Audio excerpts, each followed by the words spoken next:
Absolutely. We're celebrating the new Revolution Saints with Joel Hoekstra. Talk about this band. Of course, Doug Aldrich, your buddy that you came in from, or took his place in Whitesnake. But, of course, the band had a different era. Now you have Dean Castronova and you got Jack Blades. Talk about making this record and what you're most proud of on this, and want to make sure people hear it.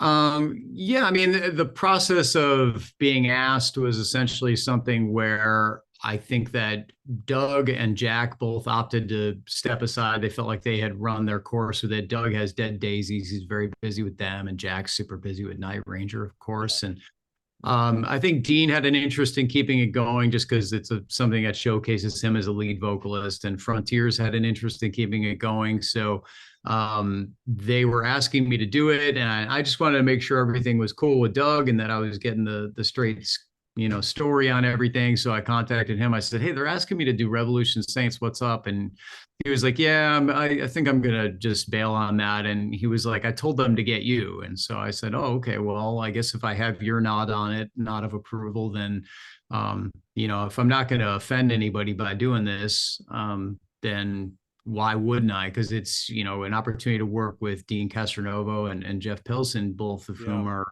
amazing musicians and nice guys. So to have that opportunity, most guitarists are going to give you a yes. And so I did. And most people know Dean as a drummer, but he's a hell of a singer. And I know he fills it out for Arnell, with Journey, but talk about Dean as a lead singer. Yeah, I mean, he's criminally underrated. I think that he belongs in the discussion of the best rock singers out there these days, and you just don't often hear his name raised in those conversations when people are talking about who all the monster singers out there are. And that's simply because he's such a great drummer, and and he's mainly doing that. But he's an amazing vocalist, and he takes all of these songs and lifts them to new heights. Every time he sings it, it's like, whoa, this is, the song immediately goes from here to here when he sings it. So it's pretty incredible how great his voice is. And Jeff, of course, is stellar. And, this is, again, we've been talking a lot about, Night Ranger and Whitesnake and musicians that I grew up. I was younger and I wasn't old enough to be in the original incarnations of these bands. And, it's the same thing with Dean and Jeff. I mean, my first band, primarily, we covered a lot of Dawkins songs. So, I mean, I've been listening to Jeff for, probably since I was 14, 15 years old.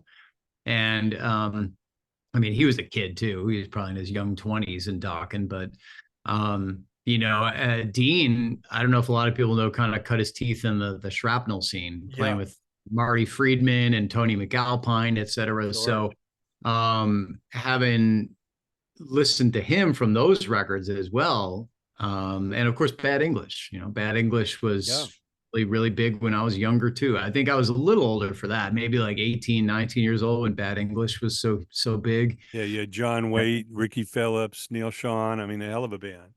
Hell of a band. And so having the opportunity to work with people that you kind of grow up looking at like larger than life is always a cool experience. That goes for all of these scenarios. So it's even in Revolution Saints that's present.